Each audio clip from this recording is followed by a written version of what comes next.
What's up, everybody? This is Giacomo. I'm a coach here at Vegan Proteins. Today, I'm going to talk to you about what a calorie threshold is and why that is important.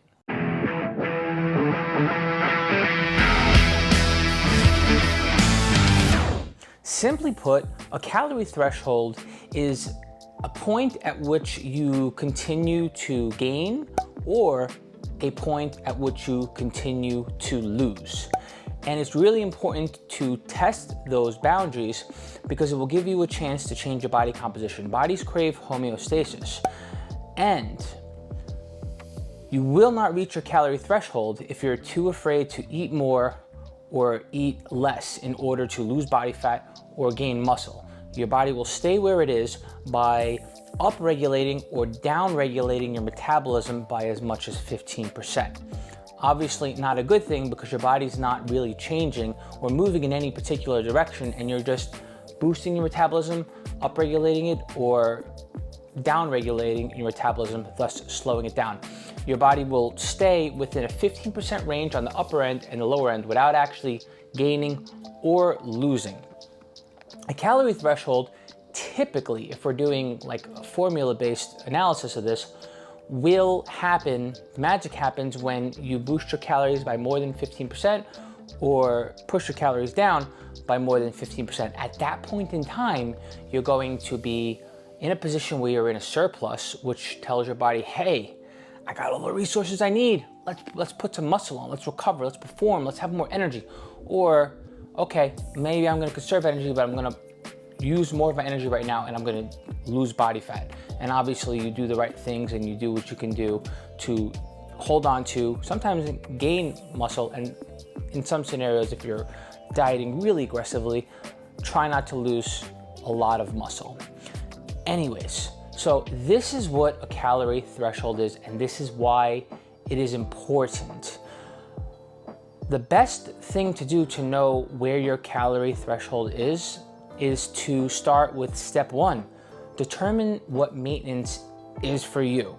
You may not know what the exact median range here is, whether your metabolism has been slightly down-regulated or slightly up-regulated to keep you at a set point. However, it is still important to have a relative idea of where your maintenance pretty much is, where you're at, give or take. So it always starts with the simplest thing. The answer is always, not always, but more often than not, it is the simplest thing right in front of you. Find out how much you're eating if you don't know already. Find out how much you're eating on average, not what you think you should be eating, but what you're actually eating every day for like 3 days. If you could do that for 3 days, you know what your maintenance is typically.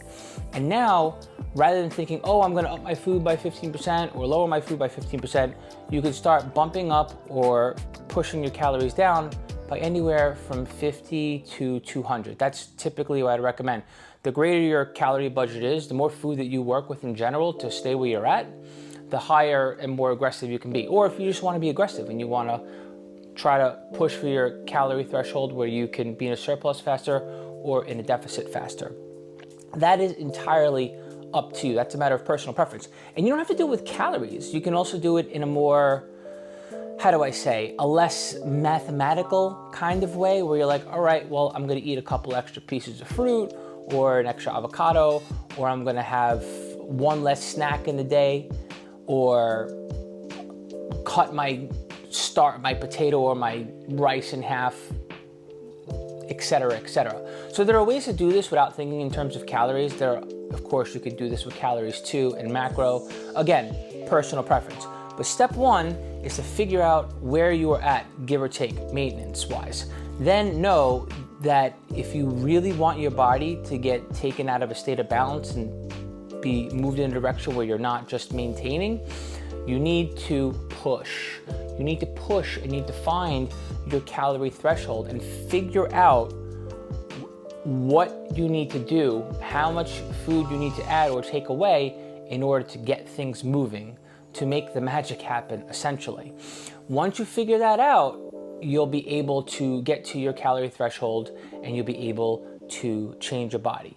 It's as simple as that. So it's a really important thing to wrap your head around because too often we're afraid to make too many changes and we don't really understand what's happening, and it's that fear of gaining too fast, too slow, losing too fast, too slow.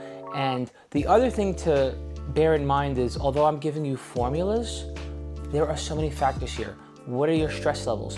What age are you? What is your activity like outside of the gym, inside of the gym? All kinds of things. Your body levels will fluctuate, your digestion, your water, your this or that. So don't get too hung up on calories and body weight and all that. Do focus on eating more or eating less though, and getting to a tipping point where you start to see change, as opposed to trying to stay too tight on things and being like, okay, well, I can just keep eating more or I can keep eating less. You can, but that's just your metabolism upregulating and downregulating. And what a shame it would be to have your system constantly downregulated ever so much, but never really having you in a place at maintenance where you could recomp, as an example. Or you're in a state where your metabolism is upregulated. Maybe you want to gain, but you're not actually gaining. You know what I mean? Like, there's all kinds of scenarios where if you don't test the waters here with your calorie threshold, you'll never really know what your potential is, and you could be doing yourself a disservice even if you want to be at maintenance. Like at maintenance, honestly, your metabolism should be slightly upregulated, but you're not hitting your calorie threshold. If you're not there, your metabolism is probably downregulated because you're afraid that you're going to be out of maintenance. I think that's like the perfect example for someone who's not looking to actually push their calorie threshold up or down. Anyway, I'll leave you with that scenario for now.